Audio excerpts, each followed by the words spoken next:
everyone, it's Shari Carroll for SimonsStamp.com, and I have a color coordinates for you that has some traditional colors and yet some additions to make it a little bit more fresh. So I'm starting off with the 5 ink colors, and this is green apple. Then I've chosen to add in a little bit of pink with hollyhock, and then schoolhouse red, fog, and then I'm adding in a blue with spring rain.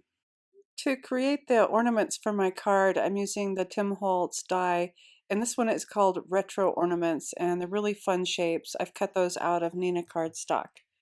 I'll be coloring them on my sheet here, and I've just added a little bit of adhesive, and I pulled some of the tack off with my finger. So this will hold the ornament in place while I do my coloring. I am going to be playing for the first time with the Clarity Stamps stencil brushes. So I've chosen the second from the smallest, and I'm just dipping that right into my ink, and then I'm using swipe motions across that ornament. It takes a while to get the brush loaded with the ink.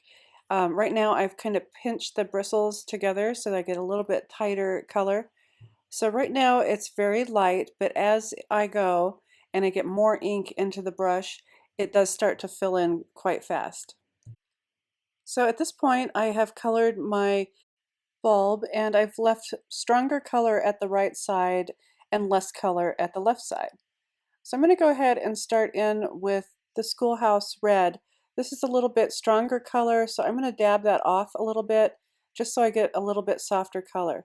So I'm just going to start again on the right side. All my bulbs will have the strongest color on the right side, and I'm kind of swiping and just generally just kind of pulling that color around. I can also add the color in more of a circular motion like this so that I get a little bit of a highlight almost in the center of the bulb. So just keep working with it and you get really, really great color and amazing blending. Next, I'll be doing my hollyhock bulb, and I'm using the same brush that I did with the red, and I've kind of swiped it off on my scrap paper. And for this one, since it's so skinny, I'm just going to start tapping the ink and swiping it just to the right side. As I get going, I can go ahead and start adding in to the bottom and also to the top. So it's really easy to add the color with these brushes. So now I have my 3 bulbs are colored, and I'll go ahead and show you up close how the pink looks. So it does look like I have a little bit of light coming to the left side of all 3 of these, and this is the start to my color combination. The next thing I want to do is to start coloring some of the smaller pieces that will be stacked up on top. And so here I'm just doing the green apple and just doing nice slight strokes just on the right side. This is a little diamond shape, so I'm just going in the upper right and lower right until I get the color that I want. The last few white pieces, I am just edging them a little bit with the fog ink, and I'm also using the Sukaneko Dauber on my finger. And also there's little toppers that go to the top of the ornaments, and I'll also be coloring just the edges of those with the fog ink as well. Now that I have my ornaments colored, I'm going to create my background. So I have the Simon Says Stamp Holiday Background Stamp, which has a lot of nice messages.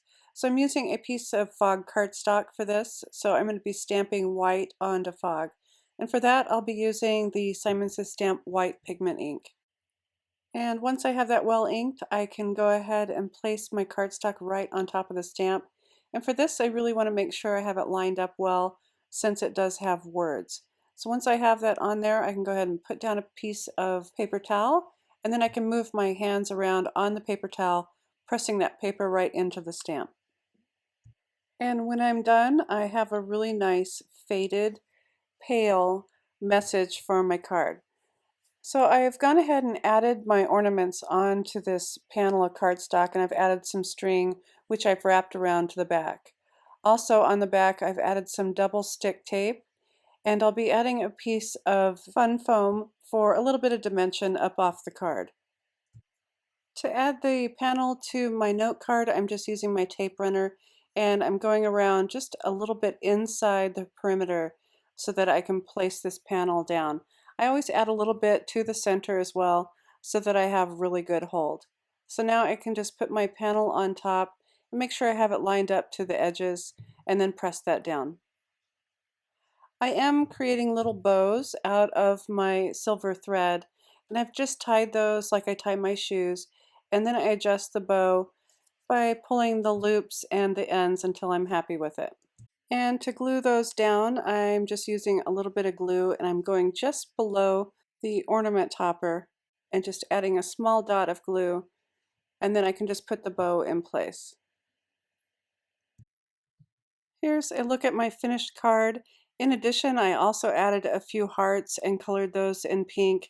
And you can see how the colors really blend well using the stencil brushes. This was a really fun project to make. I really love how all the colors came together. So adding a little bit of pink and blue with some traditional colors for a fresh combination.